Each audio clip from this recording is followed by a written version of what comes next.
Hey, what's up, guys? Welcome to another episode of Giant Mess. It's supposed to be a sports entertainment talk show.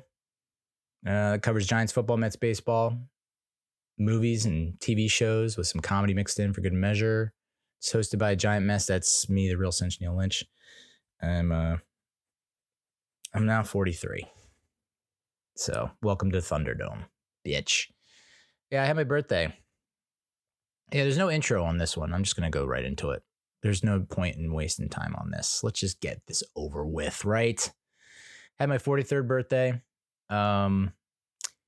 Was not really momentous in any real way. I don't know if there was anything big that really happened. I'm now closer to 45 than I am 40. I feel like if you were to ask me when I graduated college, hey, do you think I'll be like in this position at age 43? I'd have been like, hey man, lay off the pipe. But that's life for you. Lots of curveballs. So the birthday was fine. I was encouraged to get the pepper honey pimento chicken sandwich from Chick-fil-A. So I took the daughter there and it was very underwhelming. The commercials look awesome. I'm a big fan of pimento. I'm a big fan of sauces, cheeses, the whatnots. And I don't know if they do things differently in the South. I assume they do. I assume that they take pride in their work at the Chick-fil-A's in the South. Although my sister told me a story about an employee giving her some sass down there. So I think everyone's just pissed. I think that's really just it. Everyone's just pissed. It's like prices are out of control and nothing's really going anyone's way. And it's like, well, Palestine and Israel and Hamas. And it's like, and then there's like, it's another thing every day. Like, oh, now I got to get stressed about that. The holidays bring stress, even though it's supposed to be time off and relaxing. They bring stress. But yet I'm supposed to add to that stress by caring about this thing today. It's like, no, thank you. It's like, I know a lot of people say this, but it rings true. If I had the resources, the money, I think I would just really go off the grid and just whatever.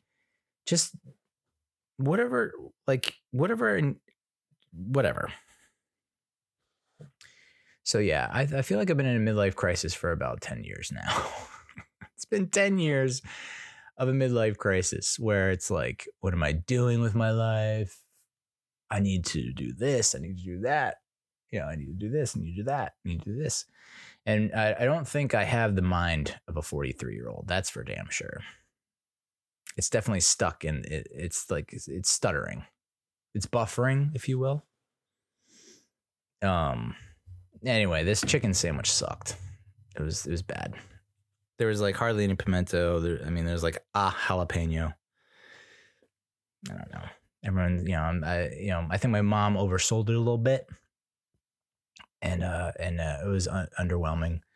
And of course, my daughter took like an hour and a half to eat her 5 chicken nuggets. So that really put me in a sweet mood. Did a FaceTime with the fam. They got me a custom Coastal Carolina hockey jersey, which is pretty sweet. Yes, Coastal Carolina University has a hockey team. Apparently they won the championship.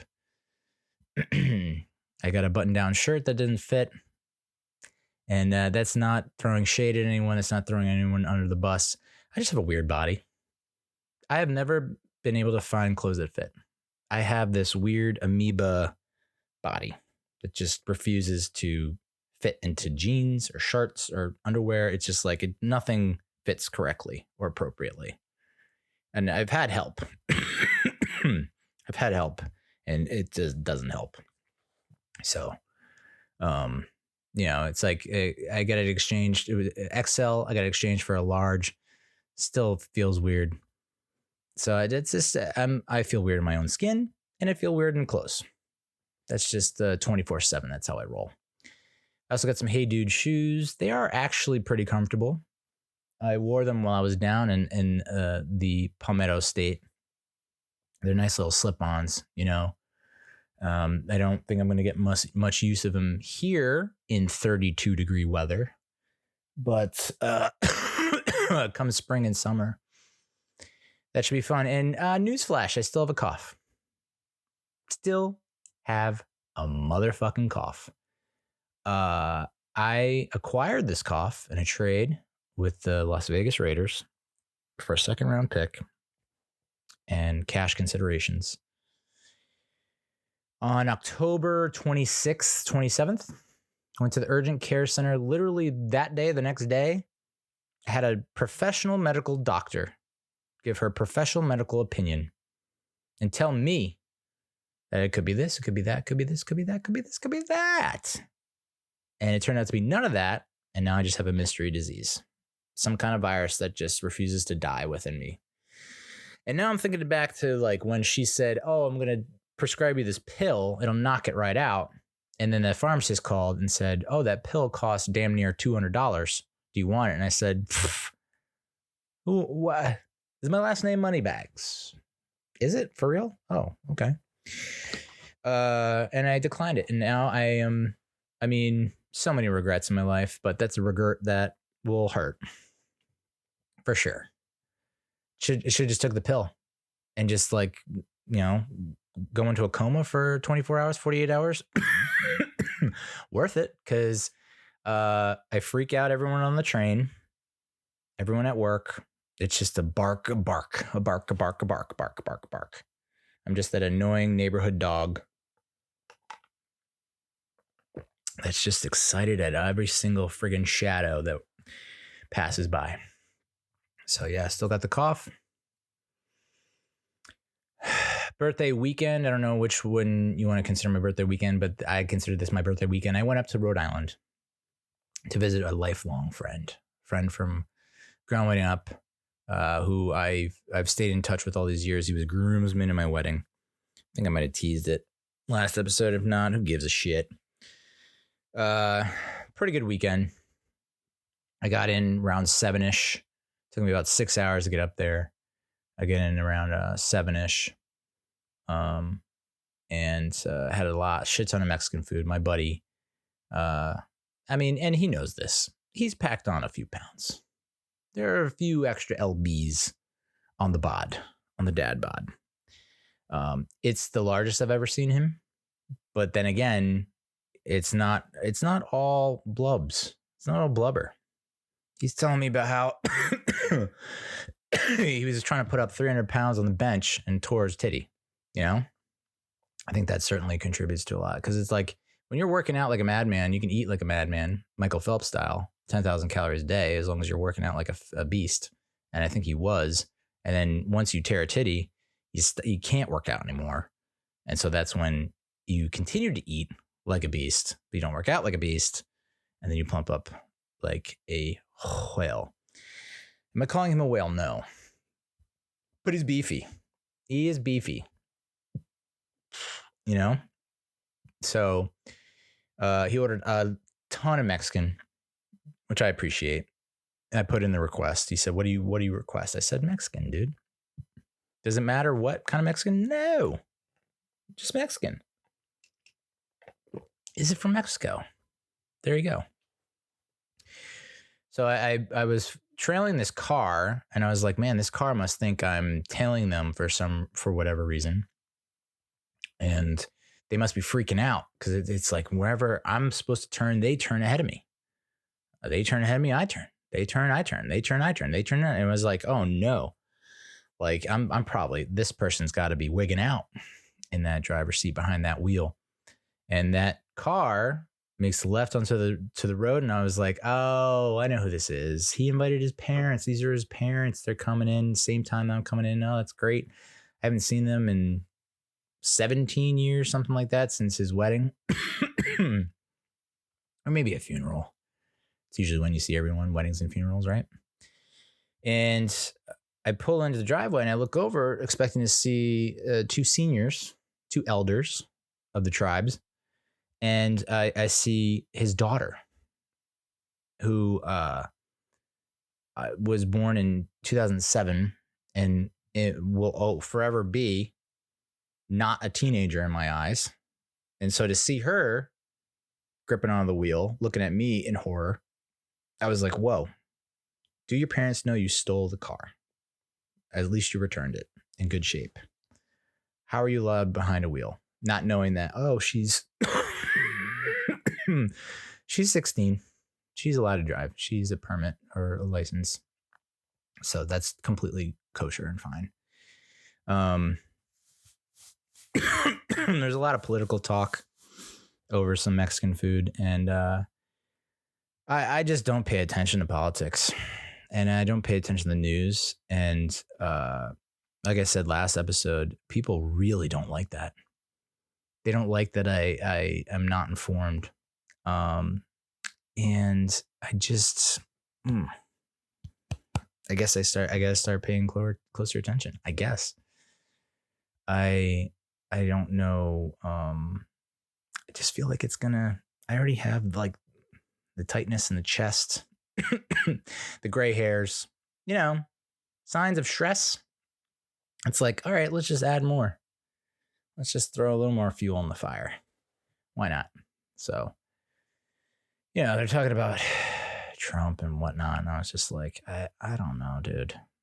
I mean, this is where I'm at right now. If Dwayne "The Rock" Johnson or Arnold Schwarzenegger ran for president, I would vote for them. And that's about the only two people.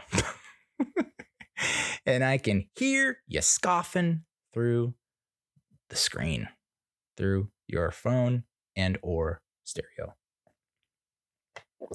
But I don't know that I care. I mean, Arnold Schwarzenegger is one of the most motivational people I've ever listened to. I watched his documentary on Netflix. I would like to read his book, Be Useful. And after watching the documentary and seeing what he did for California, he got off to a pretty bumpy, rocky start, but approval ratings went up and he left the state in fairly good condition. Sure, a lot of people make fun of him, but I mean, what politician isn't made fun of? I just, I don't know how anyone can be so into politics knowing that it's like, what, I mean, like, I just don't ever hear or see anything positive. It just feels like it's always negative. So it's like, I just don't, no thanks. So there were also a shit ton of desserts. My buddy likes to eat. He likes to eat well. So a lot of desserts. Oh boy. I got to sleep in his son's room. His son is off at college. And so I got to sleep in his room, which had a lava lamp and quite possibly the warmest blanket ever. This blanket was about 16 layers deep. And I lost I basically burned off dinner and dessert while sleeping. So no, I didn't sleep too well. And I'm used to the blackout curtains at home. So when I go away, like I've said, it's just like, feels like I'm sleeping in a headlight, or on the surface of the sun. I just can't get to sleep, can't sleep well. So next day we went to his daughter's state championship playoff volleyball game, state championship. They had a send-off, which I had never been a part of in my entire life. I had never been to the playoffs that deep, I guess, in my high school or college career. Maybe I have in college, but we never had like a send-off where I guess everyone goes early. And as the bus is departing with the team, the parents and the family and the friends are waving and cheering and whatnot. So, not exactly what I was picturing. I was picturing like cheerleaders and a band and like, it's like almost like a pep rally, bonfire situation. I was like, no, there's a bunch of parents like waving with signs and you can do it. But it was cool to be part of it and hold a sign. Good to show support. The game was at Rhode Island College and they lost 3-0. So kind of not the result we were looking for. And, it's funny, like the dad, my buddy's dad, the grandfather of my buddy's daughter, he's talking, he knows all. He knows what to do. He's the expert in most situations, like he gets it, and everyone else is a dunce or stunad or moron, an imbecile or an idiot. Which I learned over that weekend that idiot is actually the worst of the three. Imbecile and moron, an idiot. Idiot's the worst, has the lowest IQ. And then it's moron, then imbecile. So the imbecile is the smartest of the three. Come on now. Those were official designations and classifications for stupidity or intelligence. My bad. But yeah, so the grandfather was constantly, chirping. My buddy said like 0 words the entire game. He's his stoic motherfucker. Just no expression. Didn't cheer, didn't boo.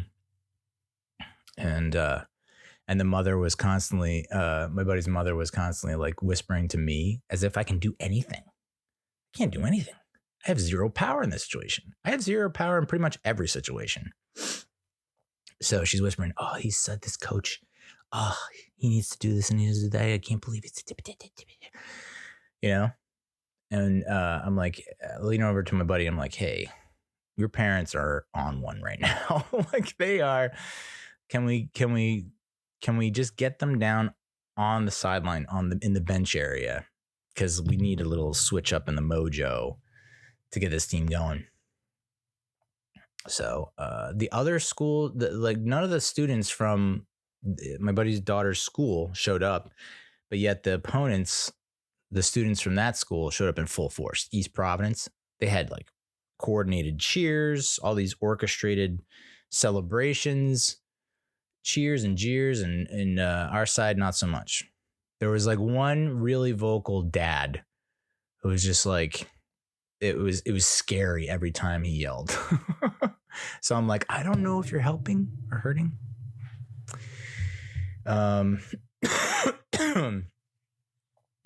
We ended up going to dinner at this place called Soul in Providence. Kind of has a nightclubish lounge type vibe. I guess it's supposed to be like upscale Asian fusion, but they have like these, those beer towers, those big ass tubes where bars pretend like they're giving you so much alcohol for not a lot of money. And it actually is equivalent of like, yeah, if there's 4 people in the group, there's 4 glasses.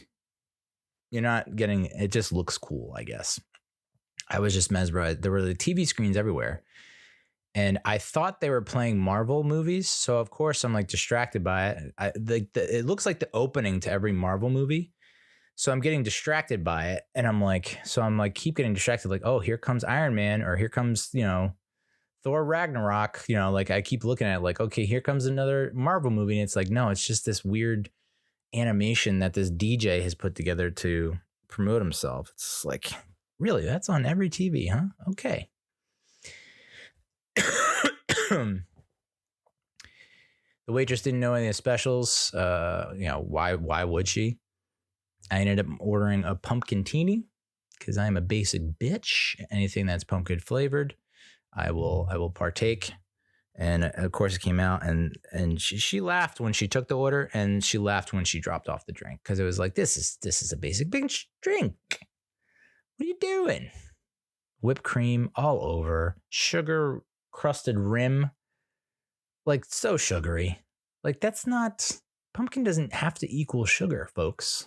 So yeah, I was just like, let's just get through this as quickly as possible and get another drink. And I ended up getting a spicy margarita. Good to balance the sugar with the spice, the heat. Had some jalapeno bombs, rice cake. I guess it was called rice cake, but it's not like a dry, crispy rice cake. It's like the Japanese rice cake situation, which I didn't see any rice, and it didn't look like a cake. So I don't know what's going on there. And then we went home and watched some Shane Gillies on the TV. The next morning we had to wake up super early to go to his son's half marathon up in Newburyport, Massachusetts, which is where my ex's friend lives. So it's kind of like hoping, let's not run into them. It's not that big a town. Didn't really feel like bumping into them anywhere. But So it started at 9 a.m., right? I think we were on the road by 7 a.m. Takes about 2 hours to get there. So we were like right at the starting point. We couldn't find parking. So we missed the start of the half marathon. Parked, realized that we shouldn't have parked. That we should just go to the halfway point so at least we see him there, because it's going to be a while before he gets back at the finish line. So we drove to the halfway point and we actually got to see him pass by. Got to film some footage. Felt good about that. And then drove back to the finish line where we got to see him finish. I want to say he did it in an hour 57 half marathon. Does that sound right? I don't know. It's 13.1 miles. Hour and a half? No, hour and 57. Was that 13 miles? 13 miles. It's a pretty good time. I don't know. I feel like it's a good time. Anyway, he ended up puking and was basically shivering the entire time we were talking to him. He ran with his friend and his friend's dad. And the friend's dad had ran something like 26 marathons. And I was like, I don't even think I could do a quarter marathon at this point. This guy's doing 26 full or half marathons. And they served some beer and pizza. And I was like, you're supposed to get a beer after you do like the kind of workout. I remember they told me that after the Tough Mudder that I did right around my 31st birthday. I was like, oh, you drink a beer, you'll absorb something quicker, the yeast, the nutrients. I don't know. It'll be good for your whatever to recover, your body recover. I don't know. So we after that we drove to the 99 restaurants, chicken tenders, 99 restaurants. I guess this is a chain. I honestly don't know.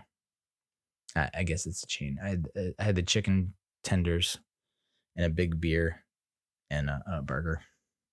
It was decent. It was all right. Got back around 2 or 3, watched the Browns-Ravens game. Browns, the huge victory of the Ravens. Of course, Deshaun Watson got hurt. And I thought that everyone was talking about them going to the Super Bowl. And now it's like, they just lost. They just got smoked by the Rams. So I don't know about all that. Left around 4:30 and listened to the Giants get their shit pushed in by the Cowboys. That was fun. And I got back home around something like 9:30. I took a shower, long shower, thought about life, and went to bed. My friend, quote unquote, I guess I can say my friend. I can't say girlfriend because I'm 43. And I've been told not to say girlfriend. I've been told not to put a label on it. So the person whomst I'm seeing, which is really catchy and short and abridged, really rolls off the tongue. The person whomst I'm seeing went to the Broncos Bills game, that Monday night game. Tailgate looked like it was fun. She sent some pics, looked cool. She did shotski, which I don't think I've ever done. If I have done, apologies. It probably was really cool. It's not like a memory that jumps out at me. Sorry. But apparently one of the girls she went with had to leave the game early. She puked, got too drunk and barfed, but told her, save yourselves, leave me, save yourselves. And so she got an Uber back to the hotel. And I guess the person whomst I'm seeing stayed and caught a really good game. Hell of a game. So that was Monday night, the 13th, 14th Tuesday night, the night that I usually record on Tuesday nights. I had to work the team dinner at a place called Cheese Boats in Manhattan. Apparently Georgian cuisine. Never had Georgian cuisine. Had to Google it. And it's kind of Mediterranean-ish, which I guess makes sense. It was a very long table, picnic table, so I really felt for the people on the wall side. So I was on the opposite the wall side, so I can it's a bench, which I don't think any adult in a crowded bench situation has ever looked cool getting off said bench to go to the bathroom or just to get up. Like everyone struggled with it, everyone. But at least we didn't have to sit on the wall side where it's like you either have to pull like a 5-year-old maneuver, like a kiddie type move and go under the table and out. Or you have to ask about 15 people to your right or left, excuse me, I have to use the potty. So glad I wasn't on the wall side, was on the open side, but still getting into and off a bench, it's never smooth. And being in the middle of the table, you can't, I didn't know who to pay attention to or to talk to. I was like stuck in between two massive conversations, 3 conversations, if you will. So I would just kind of chime in when I could. One-liner, zinger here, zinger there. And, basically was just like, I just need drinks, but, didn't want to look like a lush. So kind of cut myself off. But cheese boats, what is cheese boats? What is a cheese boat? I've never had a cheese boat before. It's essentially like a bread bowl. I've never had a bread bowl, but it's like a bread bowl. It's bread and it's shaped like a bowl. It looks like it has 2 handles that are also bread, and it's just filled with cheese. And we got 5 different varieties. One was like almost a sweet kind of Cinnabon style cheese boat, which I think everyone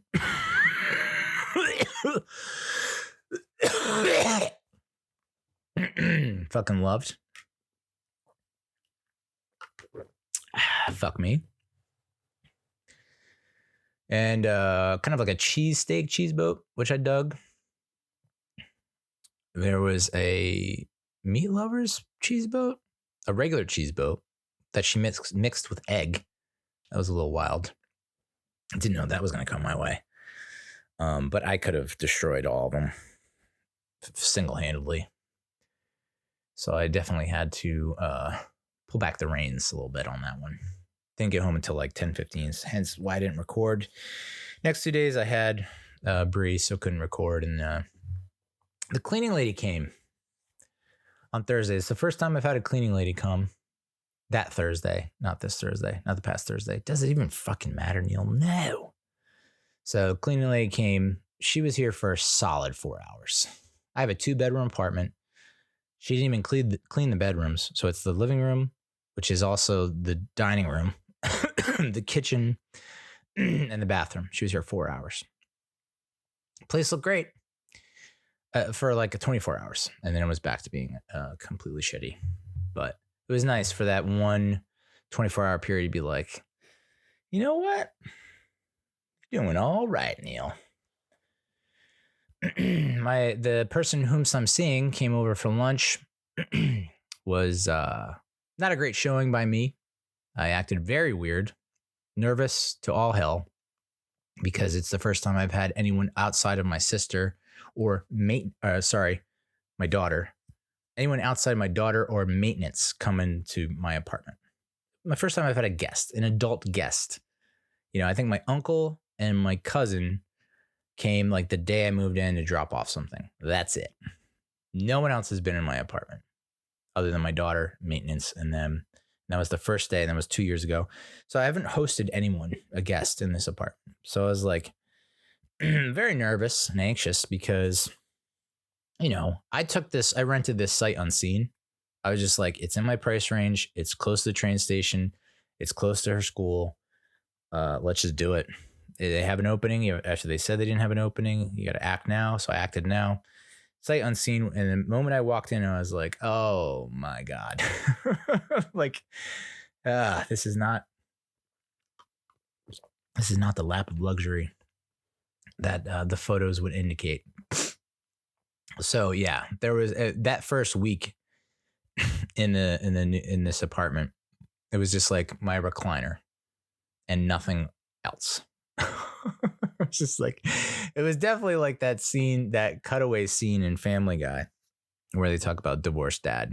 It's just like, yep, that's exactly where I'm at. So very nervous and anxious for the person whom I'm seeing to come over for lunch.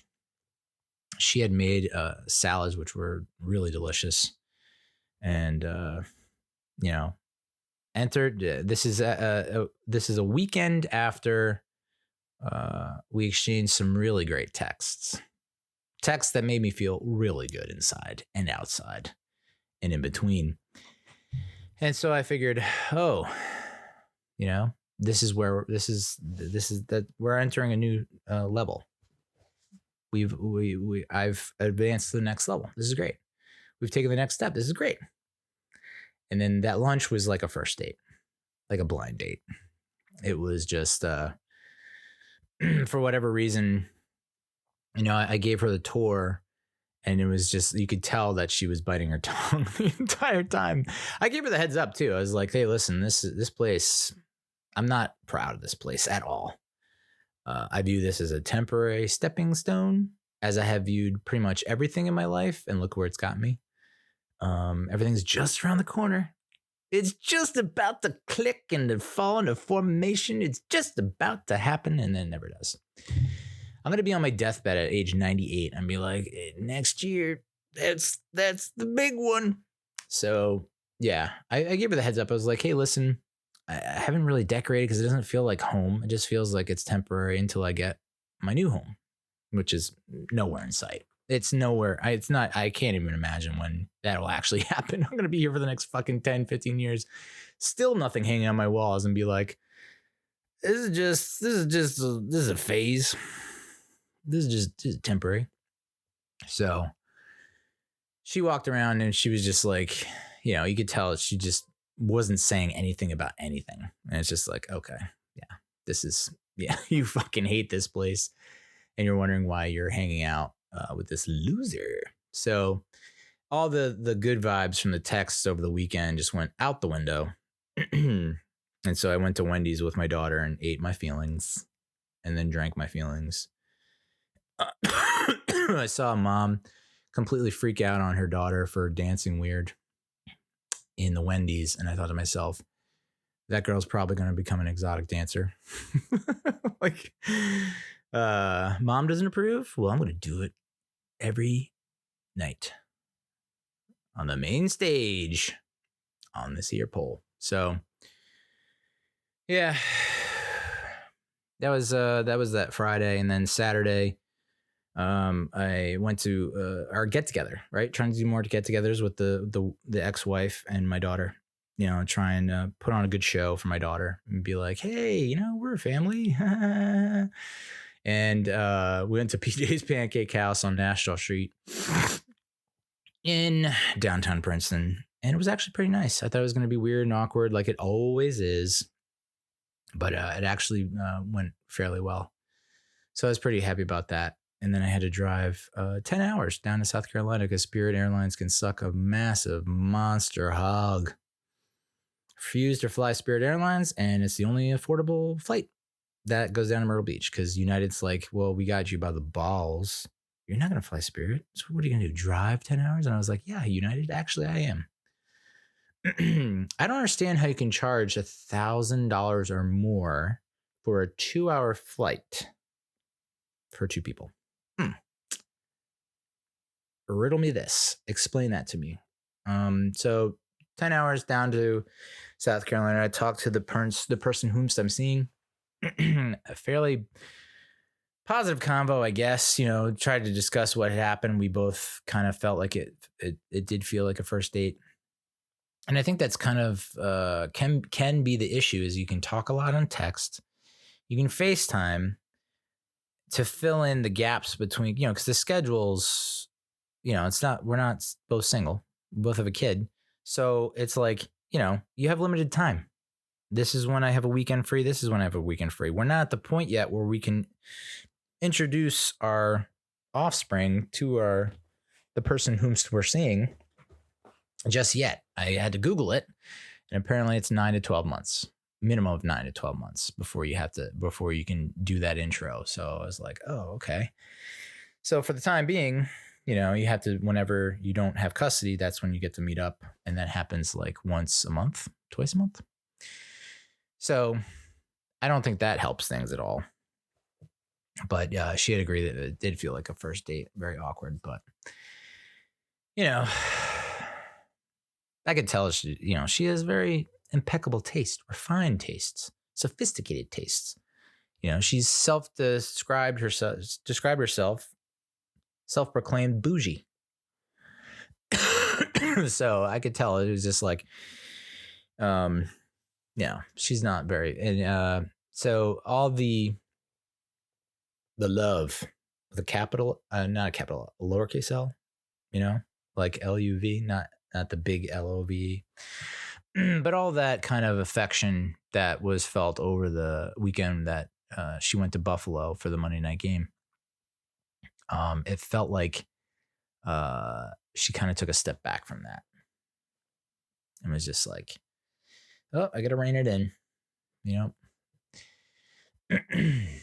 So that was, that takes the wind out of your sails. So I was like, I think we're okay. Maybe not. It wasn't the most reassuring call, but then again, we talked for like 2 hours? We had talked like another, we talk a lot, but so it's, it is a little confusing. And I think I'm just used to, I have not been on a third date since my ex-wife before we got married. That was like the last time I had a third date in 13. So, most of the dates I've been on, it's like I get 1 date, maybe 2 dates, never 3 dates. So for me, third date, it's like, whoa, it's big time. And I figure, and then after what transpired over text, I'm like, okay, this is, we're committed. We're in a committed relationship. And should I call you my girlfriend? That was what the text was. Do I call you a girlfriend? I feel like we're too old. We're in our 40s. Can't call you girlfriend, right? You're a woman. You're a grown ass woman. So she's like, no, it's not. We're not putting a label on it. We're seeing each other. And I'm like, but are you seeing anyone else? She's like, no. And I'm like, I'm not seeing anyone else. Okay. All right. Cool. So it literally is. I mean, and we talked about this on one of our dates. Like it's and she had put it out there. She had let it be known. So it's not like a mystery or surprise, but it's still tough to swallow. Where I was like, wow, this is exactly like the plot of 40-Year-Old Virgin. And I was like, well, and we literally had the exchange that happened in 40-Year-Old Virgin. Was like, well, I'm just going to keep on. It's before she knew that he was a virgin. And she's like, you're going to have to go on a lot of dates. And he's like, I'll go on 50 dates. I'll go on 100 dates, because he was just so against, he was so scared and feared sex so much because of all his horrific experiences. So I guess I'm like the 40-year-old born again virgin.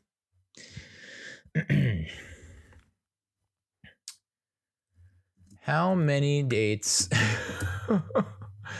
until exclusive? There's no set number. Thanks. Some say that couples who go on 1 date a week may wait 10 to 12 dates before becoming exclusive. Woo. If a couple sees each other more than once a week, it could take up to 24 dates before exclusivity. Wow. Some say the 10-date rule is a general idea, that relationships become official after dating at least 10 times. Other people say exclusive after 6 dates. Some just say 1 to 3 months is considered normal for most couples. Others say it shouldn't happen before a minimum of 8 weeks. We have not been on 10 dates. I'll say that much.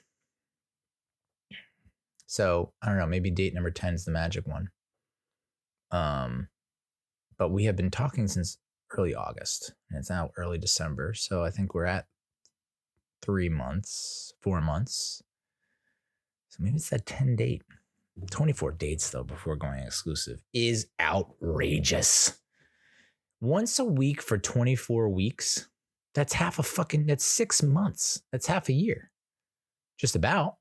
Almost 2 weeks shy of half a year, 6 months before you're like, oh, okay, yeah, now we're exclusive. I don't know.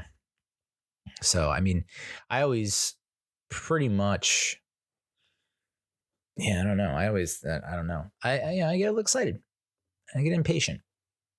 2 of my best qualities. So, Yeah, I was like, oh, we're, only a committed woman friend would talk to a male companion like that. And then she said she had to be more mindful and intentional. And I was like, uh-oh. So you didn't mean anything you said over the weekend? Cool. All the things that I absolutely loved and adored? Cool. So, yeah. All right. That's the episode. Thanks so much for watching. Thanks so much for listening. And we'll talk to you next time, when we have a review of the This Is Important live podcast recording at Parks Casino in Bethlehem, Pennsylvania. No, Bensalem, Pennsylvania. Jesus, dude. And there's probably some other shenanigans going down this weekend. It's gonna be a good one. It's gonna be a good one. So that one should be good. Later.